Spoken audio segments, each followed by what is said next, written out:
আসসালামু আলাইকুম রহমতুল্লাহ। UCC group কর্তৃক আয়োজিত ইউনিভার্সিটি অ্যাডমিশন স্পেশাল জিকে ক্লাসের নিয়মিত আয়োজনে সকলকে স্বাগতম। আজকে আমরা জেনারেল নলেজের আরেকটি গুরুত্বপূর্ণ টপিক নিয়ে আলোচনা করব।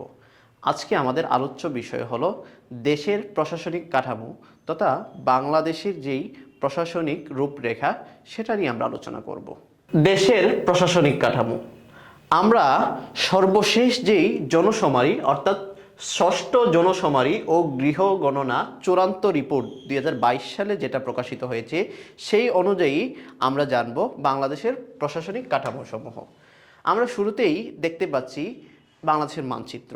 1,47,570 বর্গ কিলোমিটারের এই বাংলাদেশের প্রশাসনিক কাঠামোকে কিভাবে ভাগ করা হয়, আমরা যদি দেখি বাংলাদেশের এই প্রশাসনিক কাঠামোকে সুন্দরভাবে নিয়ন্ত্রণের জন্য প্রথমত বাংলাদেশকে 8টি প্রশাসনিক বিভাগে ভাগ করা হয়।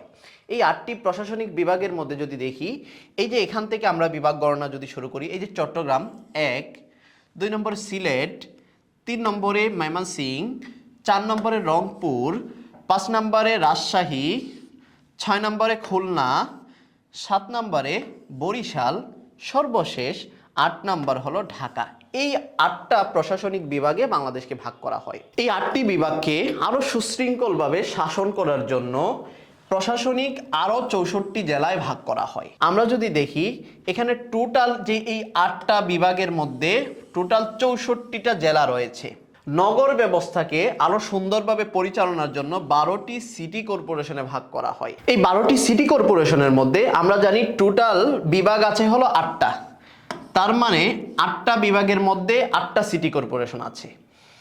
এবং আমরা জানি ঢাকা সিটি কর্পোরেশনকে 2 ভাগে ভাগ করা হয়, অর্থাৎ ঢাকা উত্তর সিটি কর্পোরেশন এবং ঢাকা দক্ষিণ সিটি কর্পোরেশন। সেই জন্য যেহেতু এখানে 8টা, তার মানে আরেকটা যোগ হবে 9টা সিটি কর্পোরেশন। আরও বাকি রইল হলো আরও 3টা। এই 3টার মধ্যে একটা হলো আমাদের গাজীপুর সিটি কর্পোরেশন, আরেকটা হলো ঢাকার পার্শ্ববর্তী নারায়ণগঞ্জ সিটি কর্পোরেশন। গেল আরও 2টা, টোটাল এখন পর্যন্ত হইল 11টা। এবং আরেকটা সিটি কর্পোরেশন যেটা কোনো বিভাগ না হয়েও সিটি কর্পোরেশন, সেটা হলো কুমিল্লা। টোটাল আরও একটা যোগ করলে আমাদের টোটাল হয় 12টা। তার মানে আমরা এখানে 12টা সিটি কর্পোরেশন পেলাম, তার মধ্যে একমাত্র কুমিল্লা যেটা কোনো বিভাগ না হয়েও সেখানে একটা আলাদা সিটি কর্পোরেশন আছে। তারপরে আমরা যদি দেখি এই 64টা জেলাকে আরো সুশৃঙ্খলভাবে শাসন করার জন্য এই 64টা জেলাকে 495টি উপজেলায় ভাগ করা হয়। এই 495টি উপজেলা পূর্বে ছিল 492টি, সর্বশেষ মাদারীপুরের ঢাসার, কক্সবাজারের ঈদগাঁও এবং সুনামগঞ্জের মধ্যনগর তিনটি উপজেলা যুক্ত হয়ে সর্বশেষ 495টি হয়। এই বাংলাদেশের মধ্যে টোটাল মেট্রো থানা রয়েছে 105টি থানা। বাংলাদেশের এই যে সিটি কর্পোরেশন ব্যবস্থা, এই সিটি কর্পোরেশনের অধীনে বাংলাদেশকে আরও 327টি পৌরসভায় ভাগ করা হয়।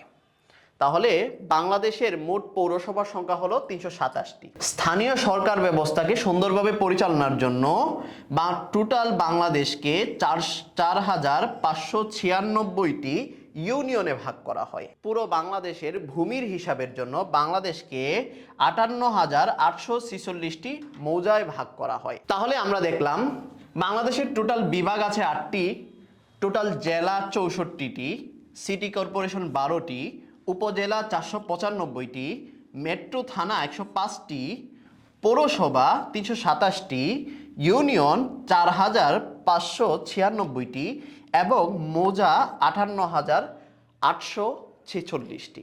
আশা করি তোমরা সকলেই আজকের এই ক্লাসটি সুন্দরভাবে বুঝতে পেরেছ। আজকের এই ক্লাসে আমি চেষ্টা করেছি বাংলাদেশের প্রশাসনিক কাঠামোকে সুন্দরভাবে বিশ্লেষণ করার জন্য। দেখা হবে পরবর্তী কোনো ক্লাসে। সেই পর্যন্ত সকলে ভালো থাকো, সুস্থ থাকো।